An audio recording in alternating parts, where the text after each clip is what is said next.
90வது திவ்யதேசம் திருவண்வண்டூர், திருச்செங்குன்றூர் அனுபவித்தோம். திருவண்வண்டூர் இங்க பெருமாளுக்கு பாம்பனை அப்பன் கமலநாதன் பேரு. கமலவல்லி நாச்சியார் பிரம்மா சனத்குமாரால சிருஷ்டித்து சொன்னார், நீங்க எல்லாரும் கல்யாணம் பண்ணிட்டு நிறைய குழந்தைகளை பெற்றுக்குங்கோ, அது ஒரு உலகம் க்ஷேமமாக இருக்கும். அதுக்குள்ள நாரதர் இந்த சனத்குமாராலும் போட்டு ஒரே பிரெயின் வாஷ் பண்ணி விட்டுட்டார். What is the use of marriage, don't get it, is lost of responsibility தெரியுமோ, then you have to go to school, you have to take admission form 1 year before if you have children, lots of problems. சனத்குமாராஸ் சமஜ்ரேயோனா அப்படின்னு சொன்னோடனே சனத்குமாரால் சொல்லிட்டா, இனிமேல் நான் கல்யாணமே படிக்க மாட்டேன்னுட்டா.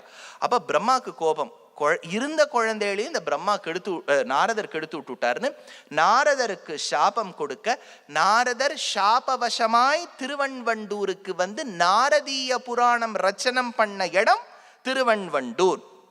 நக்குலன் இந்த இடத்துல பிராயஷ்சித்தம் பண்ணா.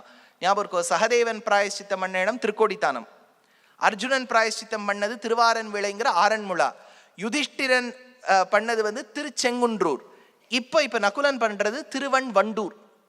அதனால இங்க வந்தார். விவசாயஜர் ரக்ஷண ஸ்தைரியம் பம்போத்தர தேசஸ்தம் அப்படின்னு அழகியமணவாள் பெருமாள் நாயனார் சாதிக்கிறார். வைகல் பூங்கழிவாய், அழகான விஷயம். அதாவது ஆழ்வார் தூது விடுவர், பெருமாள் கிட்ட போய் சொல்லு அப்படின்னு இந்த ஹிந்தியில சொல்லுவா, கபூத்தர் ஜா ஜா ஜான்னு அந்த கபூத்தர் போனோம். அதனால இப்போ பெருமாள் கிட்ட போய் பறவையை தூது விட வேண்டும். ஷேர்பாரை பட்சிகளாக்கி, அதாவது எப்போவுமே பாயிண்ட் ஏலேருந்து பாயிண்ட் பி போனோம்னா ஒரு மெசஞ்சர் கூட்டுன்னு போனோம். அதனால பட்சிகளை கூட்டு ஆழ்வார் சொல்வார். 1 4வது திருவாய்மொழி முதல் தூது விட்டார். அம்சரைய மடனாராய் அழியத்தாய் நீ உண்மின் அம்சரைய சேவலுமாய் ஆவாவென் எனக்கருளி வெம்சரைய புள்ளு உயர்த்தார்க்கு என் விடுதூதாய் சென்னக்கால் அவன் சிறையில் அவன் வைக்கில் வைப்புண்டால் என் செய்யுமோ அப்படிங்கிறது முதல் தூது.